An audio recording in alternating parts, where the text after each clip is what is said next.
All right, Coach, thanks for joining me today on this Simple Coach to Coach interview. Really do appreciate you reaching out. You more than willing to participate in my little YouTube experiment. So really I'm thankful for that. Yeah, glad to do it. Thanks for asking me to join you. Okay, so you're at Lancaster Bible College since 2011. I sort of went back. I honestly, until you reached out, I didn't know there was such a thing. So, which is Sure. fine. That's why I love this. And you've in that time you've had some good success along the way, and so I'm just curious, like we could start. Just tell me about your coaching journey. I know you had some playing experiences, and we'll talk about it at what I call small colleges of faith. You've had that experience before, and now you're at Lancaster Bible. So yeah, if you could just talk about your journey, that would be a great start. Yeah, absolutely. I grew up in Pennsylvania, in Bucks County, so a little closer to Philly, and had a coach when I was in 8th grade that I really loved. He's actually now my neighbor, which is funny. So he was my coach at a small school in Bucks County, and he just kind of helped me really develop a love for soccer. I had grown up in New Jersey and played, as a kid, and my parents always had me involved, and so definitely loved it. But he really helped instill that desire to see how far I could go with it, and all that. I think all I really was trying to do was play in college. I knew I wasn't like a professional level player or anything like that. So I was like, I'm gonna keep playing this game, and I was pretty dedicated growing up to, training on my own a ton. I didn't play a ton of club. Played one season of club soccer, but at my small school, everyone played every sport pretty much. So I played soccer in the fall, basketball in the winter, baseball in the spring, along with some club soccer in the spring, and I didn't do any like ID camps. This was 2000, so it was that stuff wasn't quite as big as it is now, but I just played, and I played a ton of pickup. Like we played, with the college guys that would come back. We would set up pickup games all Christmas break when they were back. We play indoor all the time. We play all summer at our school field. And so that's really where I think a lot of my development came from. But anyways, the coach I had, his name's Josh Beers. He went out to be a coach at a small college in Wisconsin called Northland Baptist, and that's where I ended up going to play, partly to play for him, but I had some friends at that college as well. And that school is in the NCCAA Division II, so what they kind of used to call the Bible College Division. So, small Christian colleges. There was about 50 schools in that division when I went in 2003. And funny enough, Josh Beers, he ended up leaving before I got there, so I never played for him.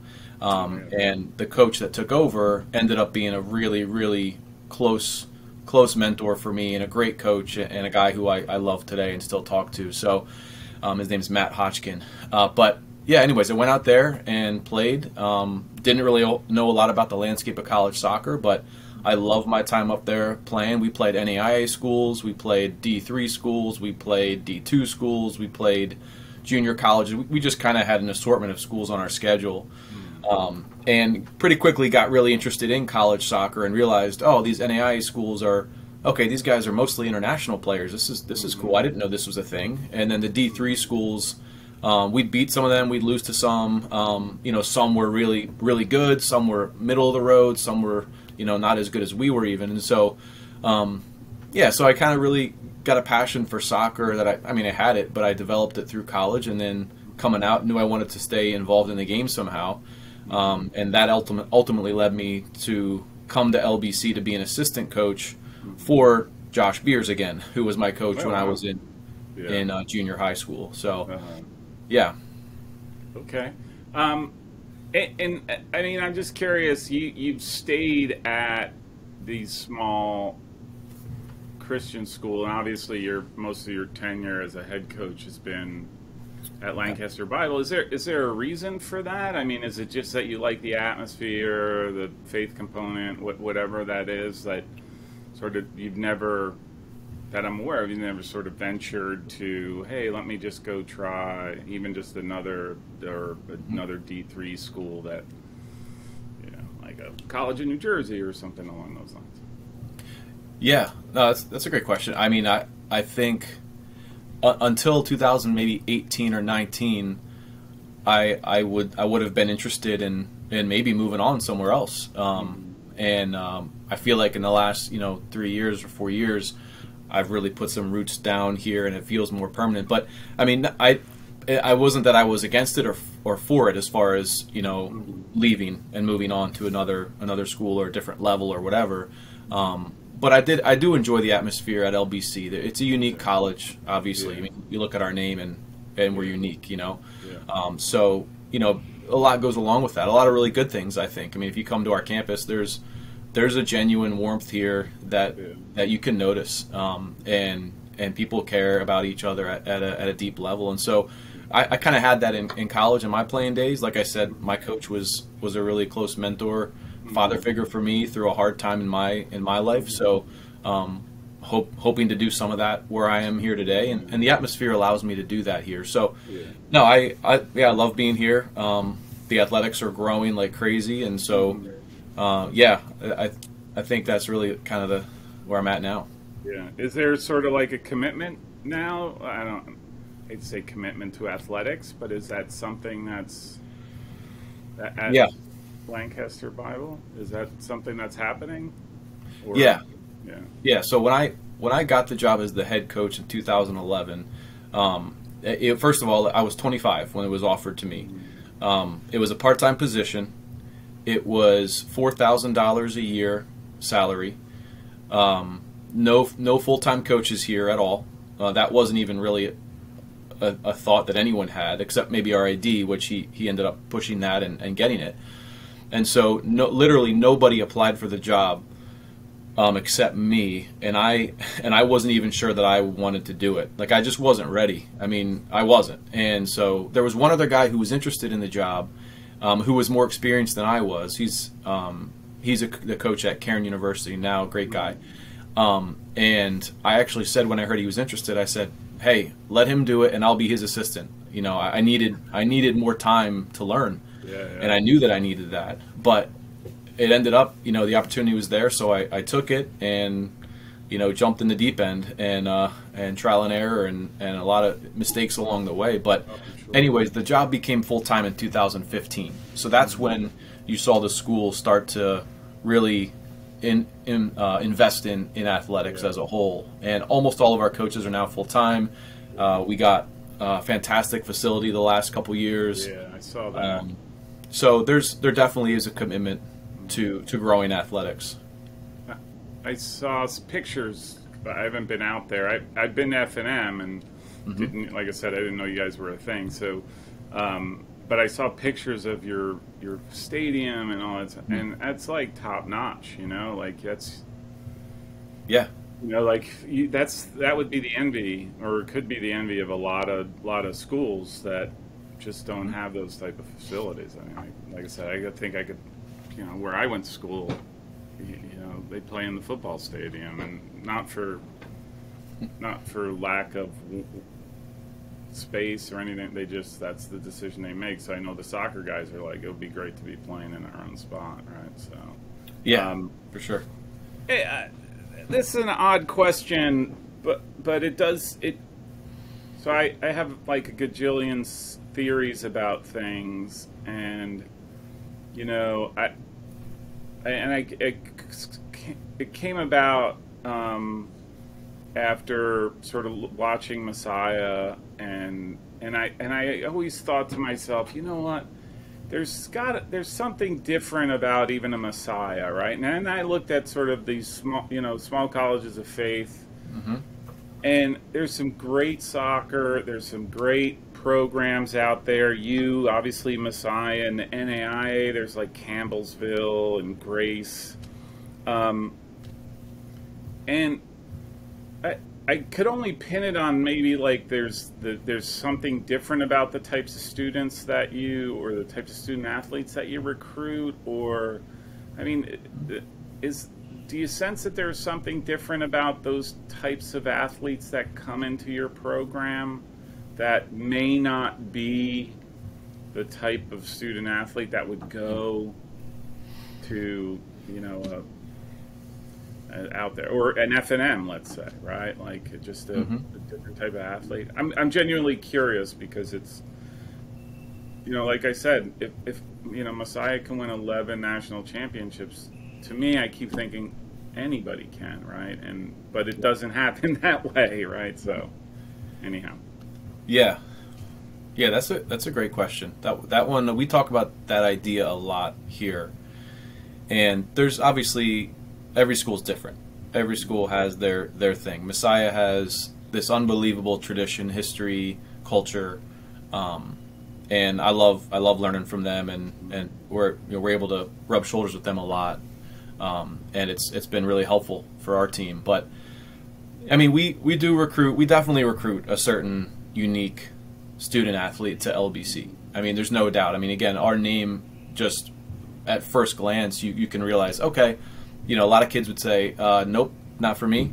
Yeah. Some would say, maybe, and then some would be like, yeah, I think, you know, and once they get to know us a little bit more, obviously, yeah, I think that's exactly what I want. And so, I mean, I say we look for Christian guys who want to grow, who can play at a high level, and it's got to be all those things, you know.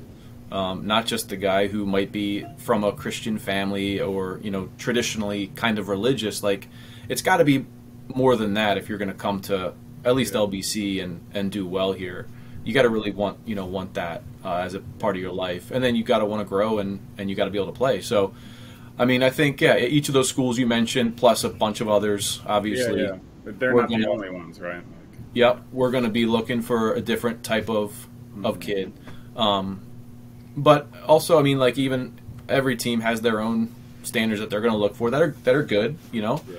So, but yeah, we're definitely unique with who we recruit. It can be a good thing, and it's a challenge. I mean, yeah. I don't just go to a showcase and just watch random teams play and write down, you know, number 3 on that club was really good as a left back. Like, you know, I need to know that kid is somewhat interested in who we are. Yeah. And so it makes the recruiting journey, you know, a lot more involved, but it can also be easier because it narrows things down right away. Right. And if you're into it, great. If not, let's move on, you know. I mean, can I ask you, like, in that regard, like, what's your recruiting pool look like size-wise, right? Because, you know, I'm sure some schools could say, oh, we got 500 kids that we can tap from, but like I said, because you're so unique, is that pool shrunken down a bit or smaller, on the smaller side? But you know that these kids, if whatever 10 I think are the best, I can get them. Make sense? Yep. Yeah.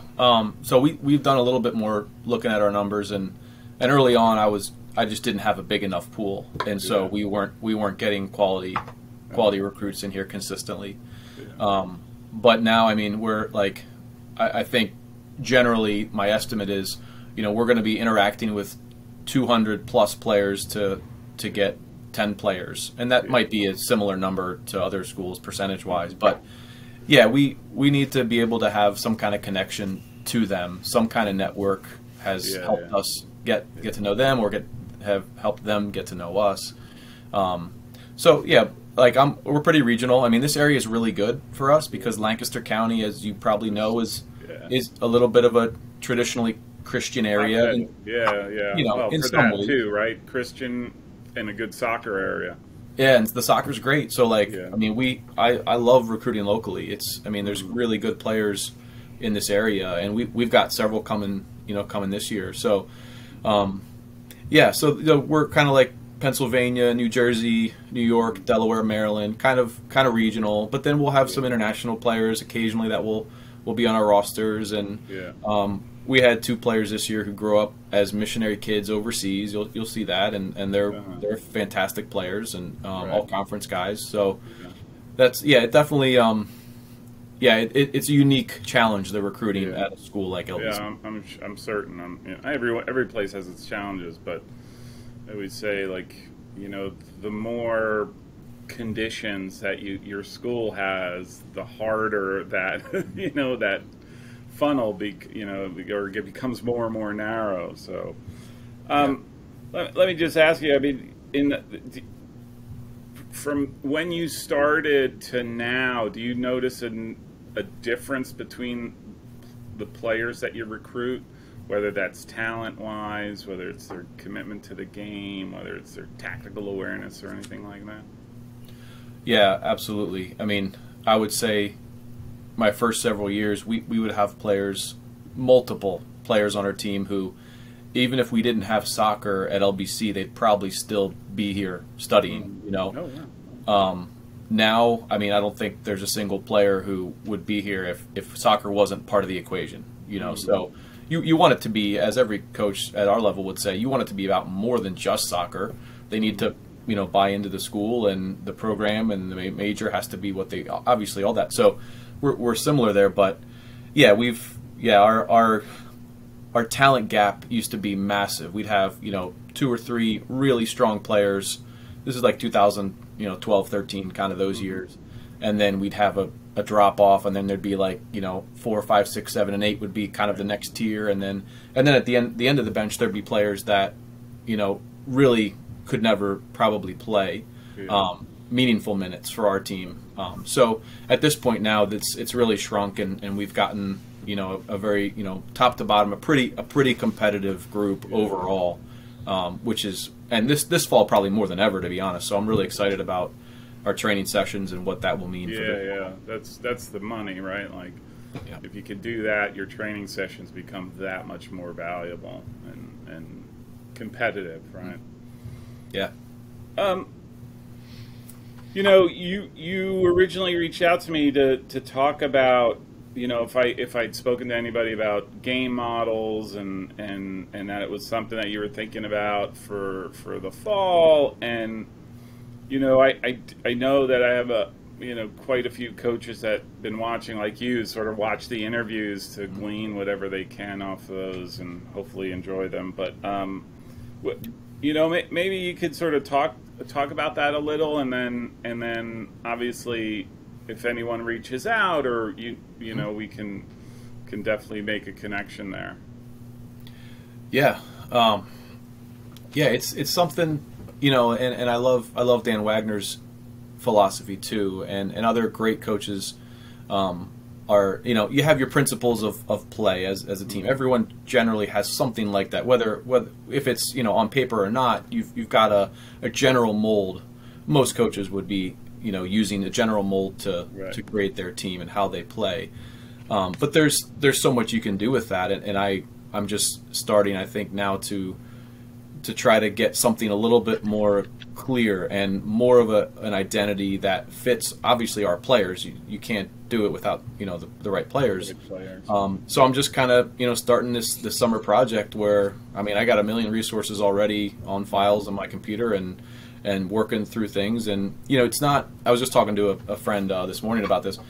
It's not like you can look at Ajax's game model and do something very similar. I mean, it's not. You can't do that because that's a pro system. It's not even a pro team. It's a whole system. Yeah. And so, those players are trained in that from ages 10 on up, So it's got, so D3 soccer, as it's unique. There's tons of different levels out there. Mm-hmm. And so, whatever we end up, whatever I end up, creating as something that will fit our team and is something that we can grasp on and really run with. Like what about when we play an F&M or a team that's not as strong as F&M? Like there's going to be you can't play the same way every single game. So there's a lot of unique challenges to Division III soccer with creating a game model that's going to work with varying competition levels that you play. And so I'm trying to just get something that can be a common language for our program, that can be something that we can rely on to guide our training sessions for the entire year. We're not jumping around topic to topic as much. We're going to be kind of progressively going through this model that'll reach all phases of the game. Yeah. And then you got to have some flexibility built in there too, because like I said, we play an F&M or Messiah. We aren't playing Messiah this year. Hopefully next year or the year after we can get them on the schedule. You play them versus playing, and we're not as good as those teams are. We're not. Yeah. And then you play another team that's not as good. That's got to look like something that's real. Yeah. So some of the ideas. Yeah. That's that is true. Like I think a big mistake that people do, even at the club level, is they take Ajax, Barcelona, whatever it is, and they say, look at the way they play. Mm-hmm. This is what we're going to do. And it's almost like, hey, I'm going to give a 16-year-old kid with a permit, I'm going to let him try out a Lamborghini or something, It just, I mean, you might move it forward, but man, it could be a total wreck, right? So, I totally get that. That's, and I'm a fan of those. Like I was always saying, like, I don't understand why, at a college level, you don't sort of define your program and your style of play and how you want to do it and how you want to move the ball. Yep. And it be on a continuum, right? And so that as you're bringing in players, your existing players are teaching those players how to play it, and it just becomes a little bit more seamless rather than, okay, right, what do I got? Right, and then try to translate that. Exactly. Let me ask you, because I started asking this a while ago of coaches, like, how easy / difficult was that COVID year and a half, 2 years for you, your program, your players? I don't think anybody thought it was easy, but I'm still, I still search. Yeah, man, what a weird year. It's so funny looking back, and one of your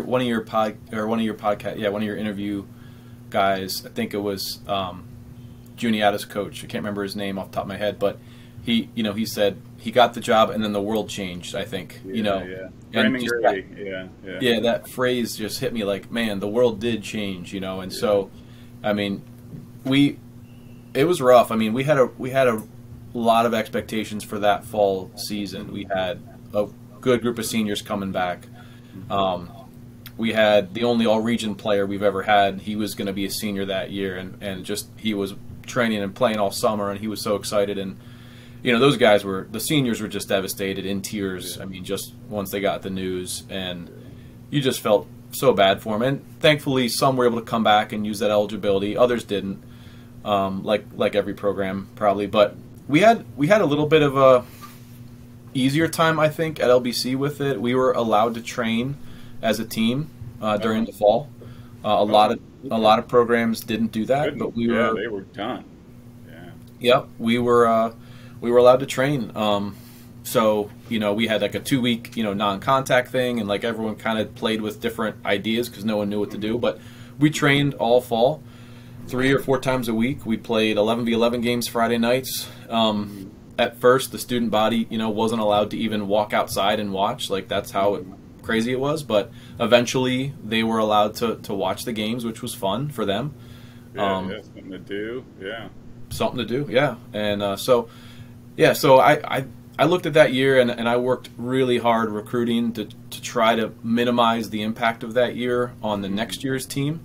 And we didn't have a great recruiting class that next year, and we missed on a lot of players that we were hoping to get. And so 2021 then was still, we had a good season last year, but I think 2019's team was, I guess I didn't want to take a step backwards after COVID. And I don't know that I would say that we did, but I think looking objectively at the talent level that we had in 2021 compared to 19, I think it was a little less. And that's going to happen regardless of COVID, maybe. But I felt like if I recruited hard enough, maybe we could we could fill the gaps there and keep going. And I think it was fine. Don't get me wrong, but yeah, that was a rough year for everybody. But yeah, we were able to train a lot, and so that was cool. And got 4 games in the spring, which was like Christmas, man. We got 4 games, in the spring season. That's a first. I haven't heard many teams that were able to train during the fall. As I said, I know teams just shut down, and so Zoom and all this stuff was sort of their mechanism to stay together. But yeah, I mean, I would probably think like those games must have been fun during that fall, those Friday night games, and you have, I don't know how many students you'd get out that would actually be there. I mean, they're almost like a sense of relief and normalcy that to capture those moments must have been fantastic. Yeah, it was. Like I said, you've had success since you've been there. Like, is there? I always look for sauce, secret sauce. Like, I mean, is it just being nose to the grindstone every year, going back to, okay, this is what we're doing, or do you think there is some recipe for success? Because there's certainly a recipe for the opposite end. I don't want to say failure, but there's certainly, like, again, I keep saying details. If you're not paying attention to your details, that's where the problems begin, right? So, yeah, I'm just curious. This is, again, another one of my weird thoughts about the game. So, no, you're right.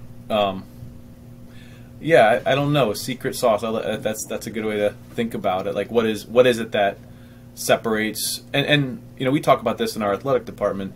There's really kind of two levels to Division III athletics. There's the D3 like cookie cutter model, which is probably based on how it's supposed to be. You're very limited with your seasons. You got your fall season, and then everybody's just focusing on academics right after that, and nothing else, and no sport stuff except for optional strength training or whatever, And then there's the other side of it where the D3s, like, there's cultures that are created within their programs where as soon as the fall season ends, the captains are playing with their guys, and the coach is not involved. He's not requiring it. It's not, there's no rules being broken, but there's a culture that this is expected for when you. Yeah.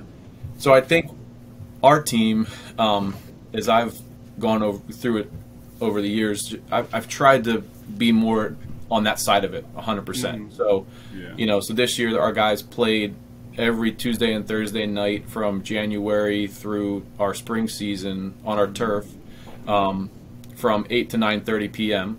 And they had most of our players out most of the time, and so they played. I did the math. They played 15 90-minute games from January to when we started spring season, and so you hope that's going to show up at some point. I think it will. So just the culture of taking it more seriously, being a year-round program, having leaders who get it and drive the team forward when the coach can't. I think that's the sauce maybe for all the top teams, that they have that. And I by no means do I think we're a top team at all, but we're trying to do it like they do it and continue to grow every year. So we have a good culture. We have a positive culture, hardworking culture.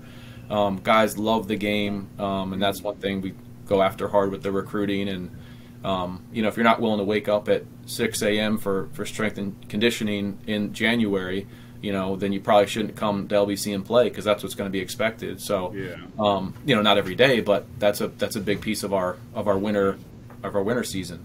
So that's probably the biggest ideas there, in my opinion. I mean, the love of the game, and then I think is key. And then I just always say the commitment, right? The commitment level that they make to you, to their teammates, to the program in general, to the school. Like that's I think the drive right? Like, what is it? Because I always wondered, what is it about those places where season ends and then the next thing you know, they're on the field or they're at the gym getting ready for next year, right? Like, what is that? And because you don't necessarily see that all the time, and I don't,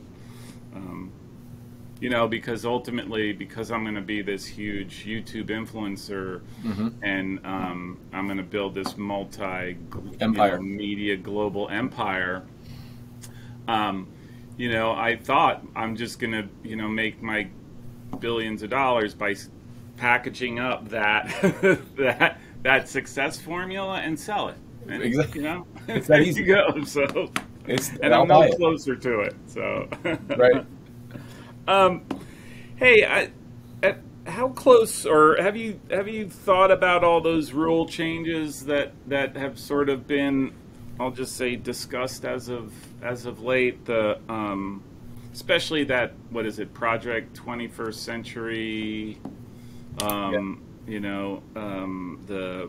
The substitutions in the second half, and do you have any thoughts on those? That, I mean, is that something that you, again, this is sort of unofficial survey on this, and So the 21st century model, that's D1. They're trying that out right at the Division I level in some programs, I forget where exactly that is. And someone, I think it was actually on the D3Soccer.com. One of the topics people were discussing was, if it happens at the Division I level, how long until it trickles down? And so we may, I guess we could see that. But as far as this year's rule changes, you've got the no overtime in the regular season.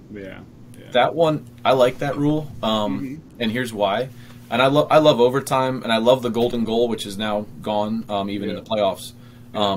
I think it's super exciting. I love those moments. But if you play, so in order to play the maximum number of games, which I don't know how many programs do, which is 20, I believe, you got to do multiple weeks of 3 games in a week, right? Based on how short the fall is. And so now, like, if you're looking at a week with 3 games in it, and say the first 2 go to overtime, you've played it. Yeah, exactly. Exactly. So for me, it makes me breathe a little easier that, okay, I can do a couple if I want to play more games, which I do. I think the point is you want to get these kids as many games as you can during their college career. Without killing them. But now the no overtime helps that a little bit for the regular season. And then if you have a deeper team, which we haven't in the past, and we're moving towards that for sure, then you can, so I'm glad they didn't take away the reentry rule, because that was on the docket, because then you can use your depth to be able to maximize those games. Do you think?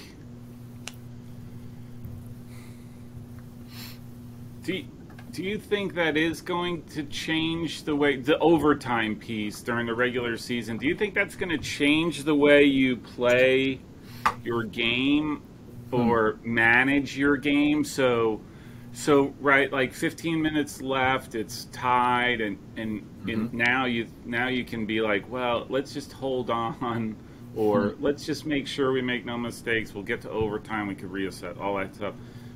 And now you're not going to have that. Is that going to change the way you're like, let's go after it? Man, I hadn't really thought about that, but that scenario will happen this year, for all of us now.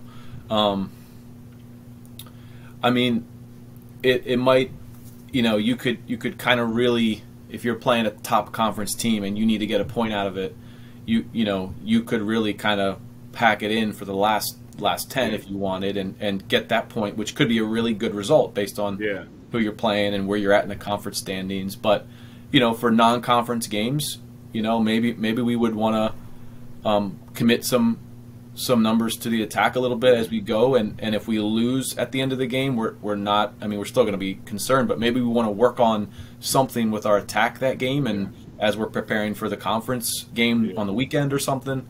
So I don't know. I don't know how that will influence how I approach it. But it'll be penalized.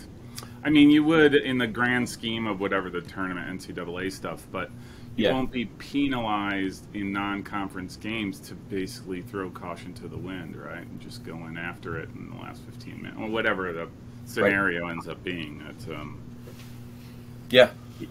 I'm kind of same. I don't know. I'm okay with the overtime. The whole other ones, the subs, and kind of like I keep saying to myself, I get Division One. Division One to me is a different animal for a whole host of reasons, and I don't understand why D3 would have to do it that way, right? Like, right.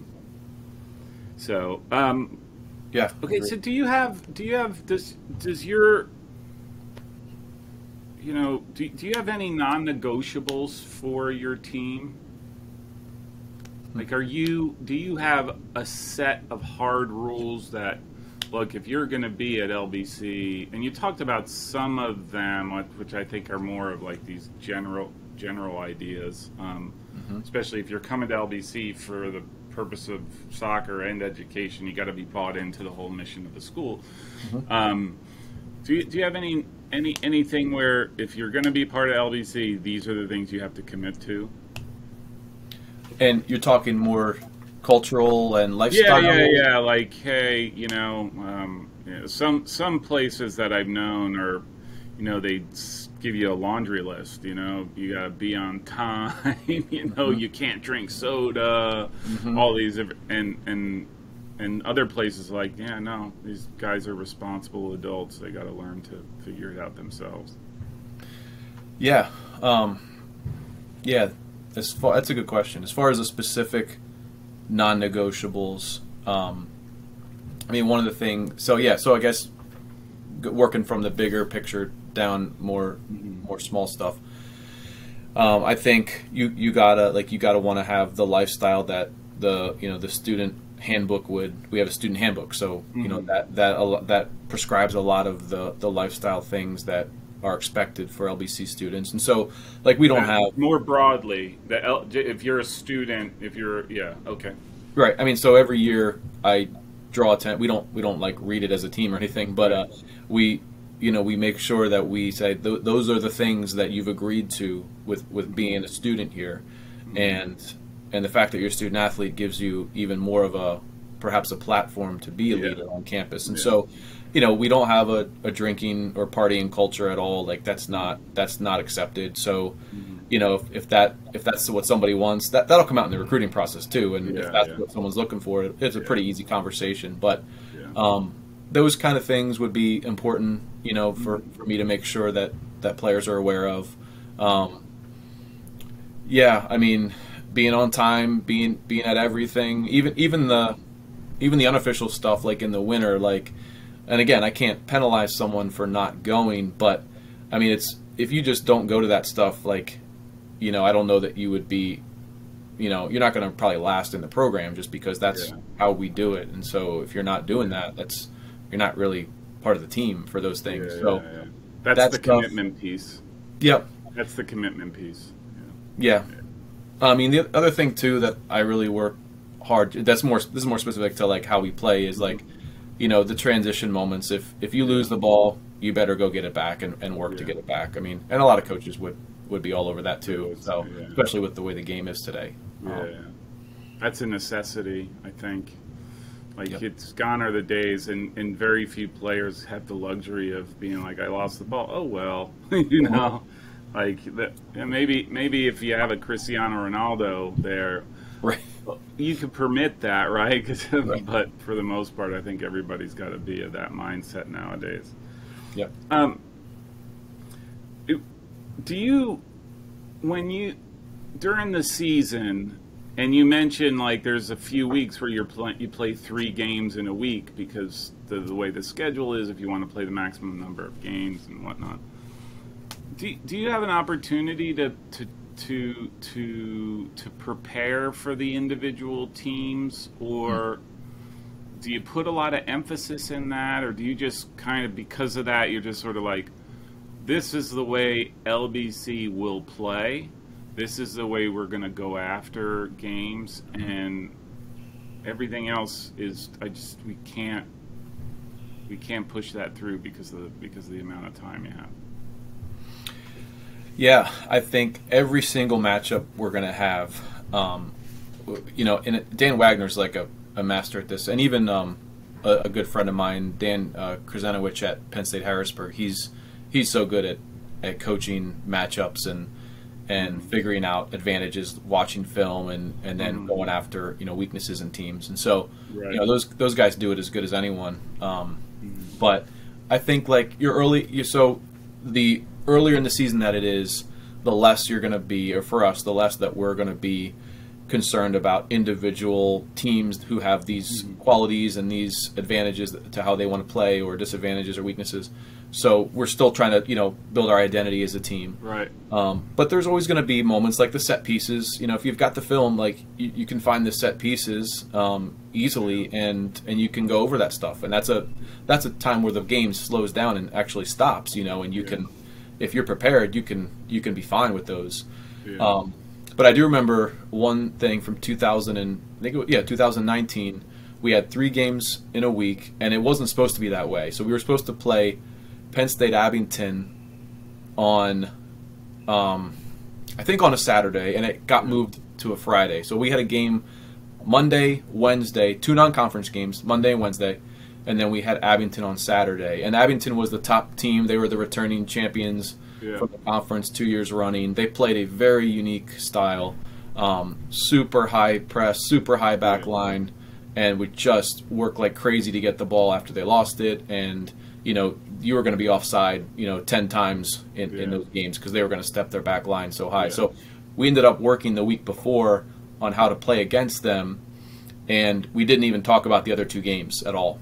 So we played the other 2 games kind of straight up and how we would play, but all of our tactics we had worked on the week before were for Abington on the weekend, which is hard. You hope the players can remember it. And if you do it enough and you make sure it's clear, then I think they get it why you're doing that. That's the most important game. That's the conference game. Yeah.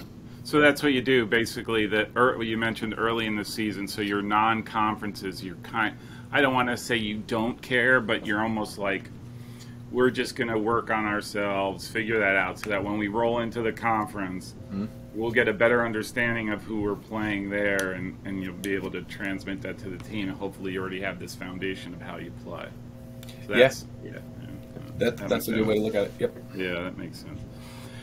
All right, so this past season, and coming out and becoming the first full season after that, the spring games and the fall and all that, the COVID gap.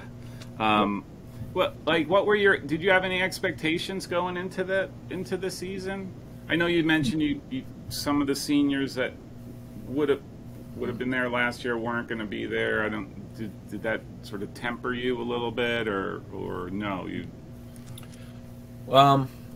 Well, I think we got the guys that came back that had the eligibility. We had, I think it was just 3 of them, if I'm remembering correctly, and they were all really important pieces. Especially one was a goalkeeper who was fantastic in his time, but we had another solid goalkeeper ready to go, and so we weren't as concerned necessarily about that. But the other 2 guys were key parts of our attack.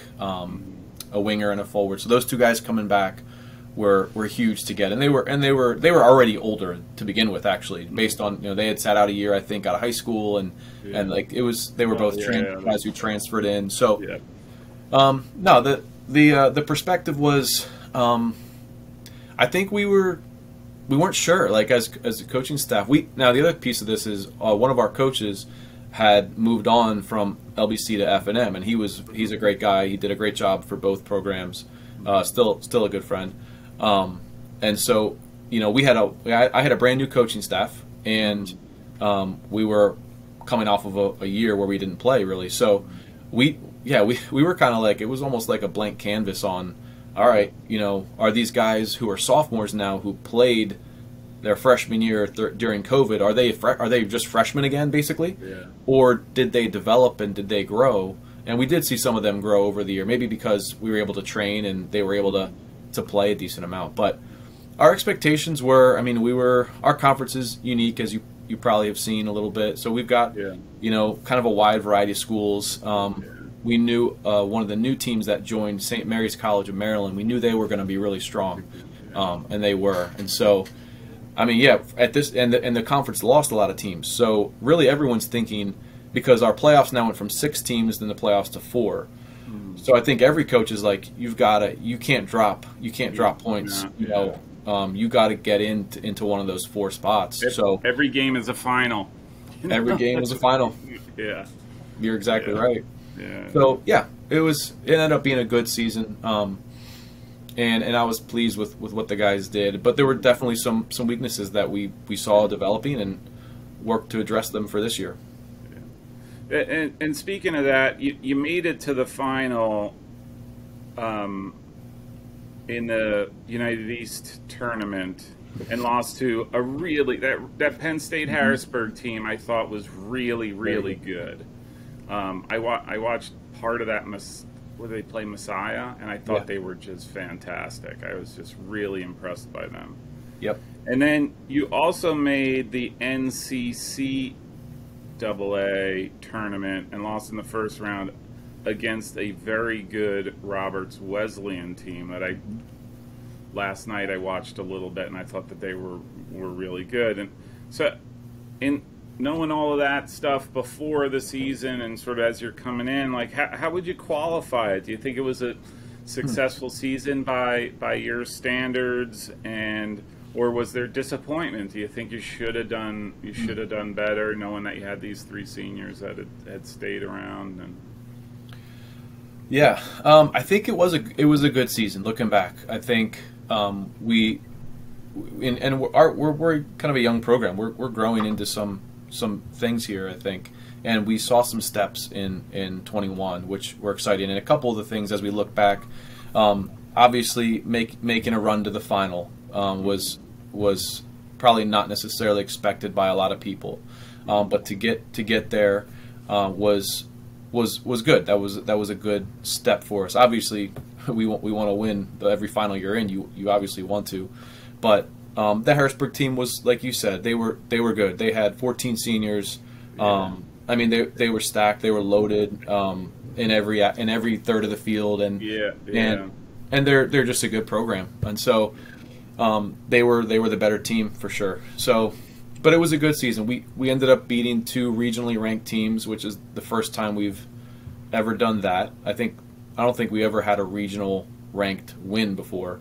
So that was definitely a step forward, and we ended up getting ranked in the region, which is the first time we've ever had that too. So, I think there was a lot of positives. We started playing Franklin and Marshall, which I think at one point they were second in the country this year. Yeah, and they're a top team. They were on fire. They're a top program, and just to be able to play them and to have, and there's years before where I talked about playing them with Dan, and he's kind of like, I don't know, because he's wanting to, their conference is so tough. You want to have a good strength of schedule, to get in that large, and so I totally get it now looking back. But now we're able to play them. They handled us, but we're at least being able to match up and play them in a game. And so there was some competitive, right? Like, and especially against Franklin and Marshall.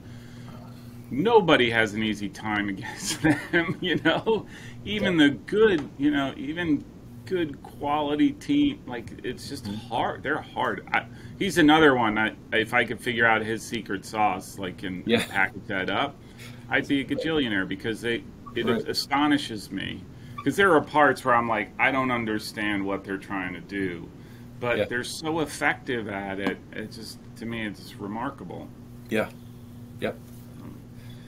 Hey, so I gotta ask, because I keep saying, I started asking this question when it was like December, thinking, hey, this is novel, but now I'm realizing it's June, or almost June, and you're 3 months away or 2 months away from the actual season, but which would be good. I'm excited for that. But hopefully we're back at normal. I'm caution, a little bit of caution there, but do you have any early expectations for this fall? Like what you're what you think your team is capable of, and sort of where your bar might be, that you could say publicly, because I don't. This is recorded. Like, hey, you said.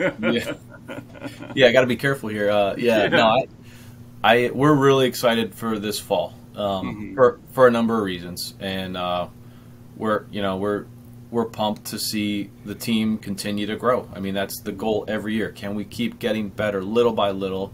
And we do feel like we'll take a step forward this fall, based on the amount of returners that we have, based on the incoming guys we have coming in, variety of positions, and just a really well balanced class coming in. So based on the returners coming back and the work that they put in, like I said, over the winter, the leadership we have on the team, the leaders we have are really, really hungry and focused, and they're not above reaching out and coming alongside of freshmen and helping them. Even though some of these leaders on our team are, they're fifth year seniors, like they're older. They're a lot. I mean, a 23-year-old and an 18-year-old are quite different. And I'm really proud of our older guys who reach out to the new guys and make them feel welcome. And so we're really anticipating just a strong team this fall in a lot of ways. And so hopefully some of the preparation that I do over the summer will help give us clarity on how we want to play, with obviously some flexibility in there. But we are very excited to get going. Oh, that's awesome. That's awesome. And you're 23-year-olds matter. Yeah. Even one matters. Like, holy smokes. Yes. Hey, look, I gotta ask, because I really love your stadium, like your field and sort of what you've done there. Like, is that? I asked a few people this, and I'm not quite sure it is in some cases, but is that like a real recruiting tool for you? Like, you bring somebody on campus to say, oh, and by the way, this is where we play, and then you just sort of let it speak for itself? Yeah. Or is it just, it's just another field? No, it is. I mean, it's definitely a tool. We had for years where our current stadium is, we had this practice field there that was just famous. We called it the Hump Field because it was so crowned that if you were on the right flank and you looked across to the other side, all you would see was like you wouldn't be able to see the ball. Yeah, you couldn't see the ball. You couldn't see the player's legs barely. Yeah. And it was just so crazy, that field. And so that was where we would train. And the grass was rough.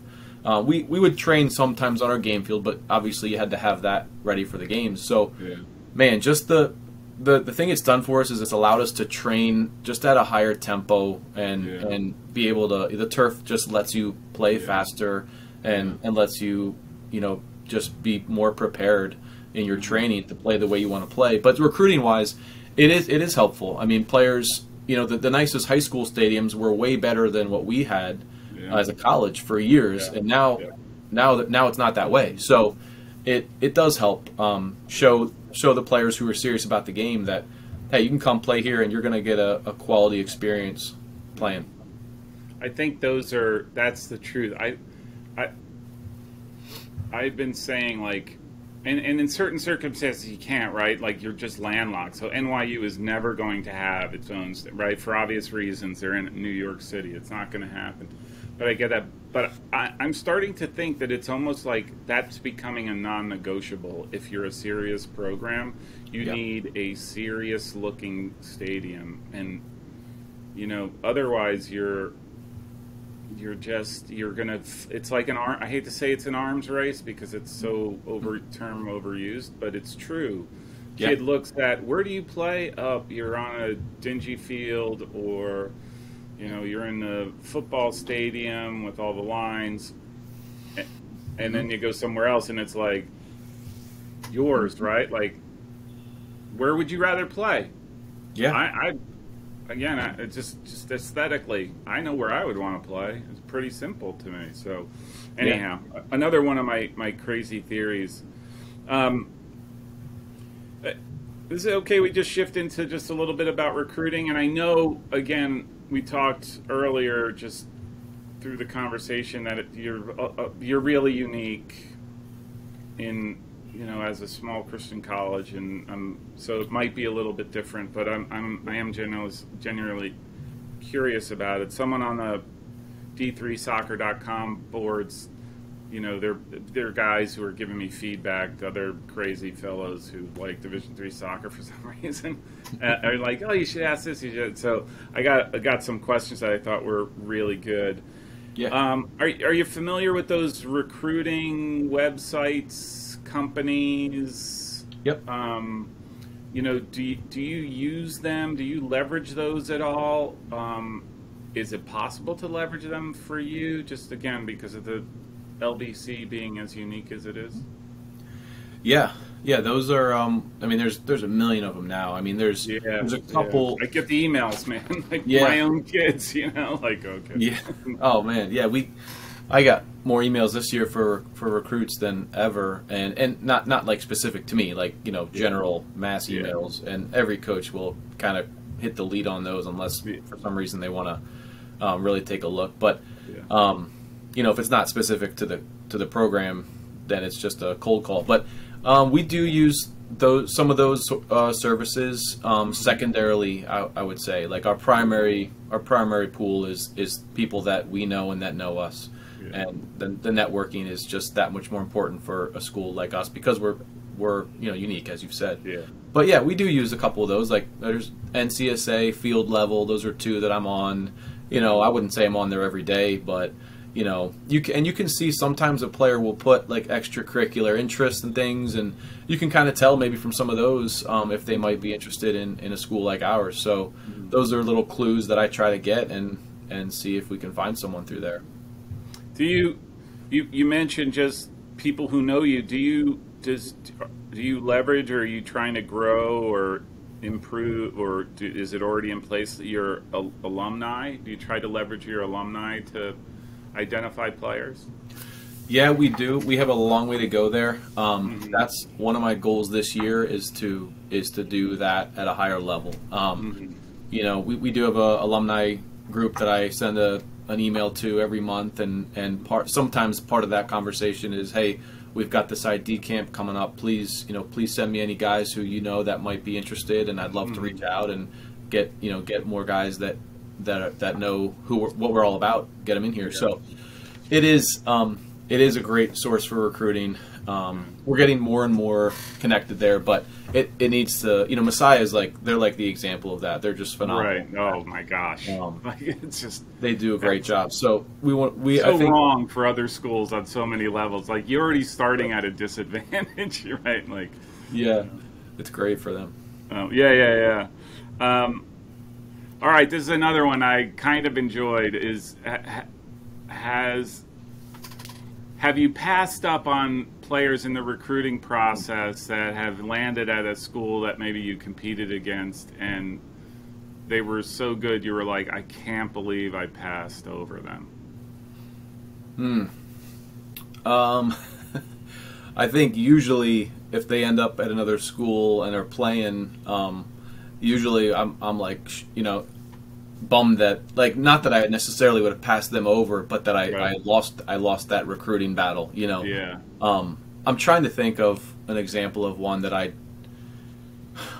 there's been a few. I'm sure there's been a few that I didn't really, especially early on, because you kind of have these ideals that you're looking for, and nobody's good enough, and you think as a young coach you know it all, and that's not the way it is, so or the way it should be. But no, we see players I never have like a bad interaction at the end of the recruiting journey. Like, wish them the best if they're going somewhere else, and if you see them on the field, it's cool to say hello, and they're usually really friendly back. But I'll have to think about that a little bit more. If there's I'm sure there have been ones I've underestimated. I'm waiting for the coach to be like terribly honest, and like this last year we played in the conference tournament final, and this kid scored 3 goals on us. Yeah. And I thought he was not even close to being good enough. Right. I'm waiting for that moment. Then I'll stop asking. I'll be like, I found it. You know? Yeah. You know, showcase tournaments are like Dunkin' Donuts in Massachusetts. They're everywhere. Mm-hmm. Do you have any thoughts on showcase tournaments? Do you like them? And then I'll conversely say, like, I think I saw on your website you do an ID camp. Like, of the two, like, which one would you say is probably more critical to you in your recruiting process? Yeah, I think the ID camps that we now are running that are, you know, sometimes they're maxed out. We do 2 a year. A couple years ago we did a third one, and I would love to do a third one every year, but it's just tough. Like, we do one in February, which is a little bit awkward with the timing, but it helps obviously with underclassmen to come out on campus just for, it's a 3-hour clinic and then a campus tour and all that. But for like late guys who, you know, this year there's a lot of late players out there who are still trying to get recruited, and there's some good ones too. And rosters are just full for a few reasons, probably mainly because the seniors coming back to play. Yeah, COVID, I think. Yep. But no, the ID clinics are more valuable for us because they get to see who we are. We can explain exactly what we're about. They can see our environment, and they can get to know us at a deeper level. The showcases are good. I mean, they're, again, I'm not going to just go to it without any players in mind. You know, I'll go and watch, you know, 5 or 6 players that I'm in touch with from different past, you know, whatever connections. Yeah. But yeah, there's I mean, you can't go to all of them. That's one thing that, you know, we need to do better here, and we're moving towards this, but getting some additional help to be able to have some younger assistant coaches to go and put in the legwork to see these showcase events, because I got 3 kids, I can't go to all of them. So, again, the location is great here because we've got so many local tournaments, and when I say local, I mean within an hour even. And it's really helpful for me and just being able to travel, and it's not too difficult. Yeah. I mean, within an hour's drive, right? I think you have like the Delco area. You have Hershey. We've been out there. I mean, that's with my kids. Like, there's those tournaments abound, and someone was saying, I forget who mentioned it. Like, if you wanted to, every weekend you could be at one. Every weekend. And it's like, yeah, no, I don't think you want that, right? But, no, can't do it. Hey, this is another question. I know you can't necessarily recruit at that just because you're in the middle of your seasons, but what are your thoughts on high school soccer? Yeah, I'm a little different on that probably than a lot of coaches because, again, we're looking for a certain unique individual who wants to be here in an environment like this. And so, you know, if I kind of use the phrase, if you can play, you can play.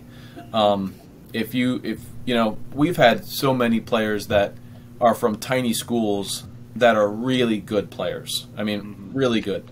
And so I would say every one of our all-conference players from last year went to a small school that did not play great soccer. But they played on a club team, or they were a multi-sport athlete, or they were just dominating that small school league, whatever it was. So if you can play, you can play. So if I want to go see a player and it works out that I can see them at the high school level, I used to go to a lot more games. I don't go to as many games anymore. But I'll go see a high school game if it's a chance to see a player, if it works in our schedule. And the high school soccer around here is pretty good. Normally in the state championships in Hershey in the Pennsylvania, they're pretty good. Yeah. I mean, they're not slouch games, right? Like, and usually 1 or 2 are from Lancaster County. So at least in the final 4 or so in the state. So I'm not against it. I mean, it's not a good level. It's not as good a level, obviously, as club soccer. But if you can play, you can play. So I forget who I was speaking to as well. I'm a volunteer assistant high school coach, so and I do it just more for mental health. It's like, hey, this is great. Get to be out on the field, get some free gear. Absolutely. And we were talking about it, and he made an interesting observation. He goes, it's probably the closest environment that a high school kid experiences to what a college environment is going to be. Not so much the soccer and the training, but just the atmosphere of playing in front of people and playing in front of your friends. He goes, you're never going to necessarily see that in club soccer to any degree, right? It's the line of parents on the opposite side that are watching, but at high school it's like, and in some places, I mean, it's 1,000 people that show up to a game, right? The night game. So I thought, well, that's really interesting. He goes, that's where it's good to observe them to see how do they react to all of that and all the noise and the yelling. Are they on the... So, hey, I'll add just one last question, and then I'll let you get on with your day in beautiful Lancaster, PA. Which I'm a big fan of, by the way. It's okay. Where are you at again, Steve? I forget where you're at. I'm in New Jersey. Okay. So Princeton, New Jersey. Yeah. Awesome. So I like that area too. It's definitely not Lancaster. It's funny. I was at Franklin and Marshall, and I didn't know Dan at that point. And I had an interview. This was a couple of years ago, and I went running, and I think I got like a mile and a half away, and I thought I made the biggest mistake of my life because I was going through these rolling hills somewhere. Yeah. Farmland. Beautiful. Yeah. Anyhow, last question for you, and I'll let you have your day back. But those high school players that you recruit, from a soccer perspective, what do you think the difference is, or what do you think that they have to learn to get acclimated to the college game, right? Because they're used to the high school game or the club game, and then they're making this leap to the collegiate level. Like, what does that leap look like? What are those things that you need for those players to pick up as quickly as they can? Yeah, I think the first thing that comes to mind is, all right, in high school, you are going to beat the defenders that you were playing against most of the time because you were probably a little faster than they were and a little more skilled. Well, now at college, that's gone. So the guy used to run by in high school, and he couldn't really keep up with you at all ever. Now the defenders at the college level are more athletic than you are, and a little bit more, just as technical as you are, maybe. We had a player here. He was a high school All-American player. He scored 160 goals, I think, in high school in the state of Maine. He was lightning fast, but that was about it. And so his team would play the balls over top, and he would run onto them, and he would score tons and tons of goals at a low level. And he didn't do a whole lot in college. I think if I would have coached him better, he probably could have been better. So some of that's on me. But, speed was the only thing that he brought, initially. And so I think what do high school players need to adjust to? I'd say it's every phase of the game is now elevated. And so, you're not going to just run by everybody. You're not going to dribble by everybody. You need to be a whole lot more aware because the time now you have is way less. What you did with 3 touches now you got to do in 1 or 2. Those are the things I think they need to adjust to that, and I think players can. I think they can adjust to it. I don't think it's hopeless for those kind of players. It might take a little bit, but if they're playing some minutes freshman year, sophomore year, they're showing that they can do it maybe, and so help them grow. Yeah, I actually had this similar comment. I used to say, what do high school players lack? And to play at the collegiate level. And Coach Roy Dunshee at Washington College, I don't want to say corrected me, but he kind of said, it's not that they don't lack anything. They just haven't had the experience. Because what you find is that most of those players, okay, the bar or whatever, that level is a little bit higher. Okay, Right. so any good player, and that's who you're trying to recruit, that player who can do that and adjust appropriately. Right. So, and so that's why I don't try to use the word lack anymore, because I feel like, yeah, that's true. Like, again, one of those things where I just sort of learning as I go is that they're not deficient. They're good at where they're at. They just haven't experienced the new game, the new collegiate game. So, Yep. Well said. Okay, Coach. After that little ramble of mine, really, truly appreciate you taking the time today to talk. I really enjoyed the conversation. I'm actually, now that I know where you're at, I'm totally going to. I have business out there that I get to. So next time I'm out there, I'm definitely going to stop by. Let me know. And check out the school and hopefully we can connect again, and by all means, let's keep the communication going. I really, really do enjoy it. And if I hear anything from any coaches about game models and whatnot, I'll definitely pass those along. But if awesome.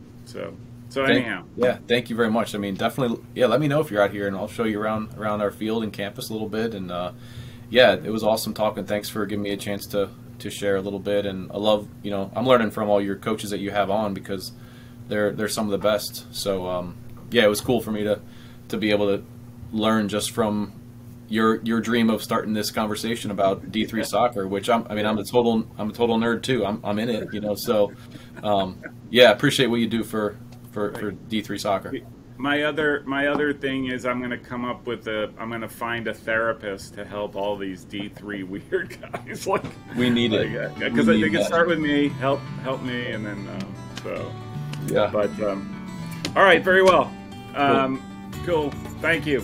Thank you. Appreciate it.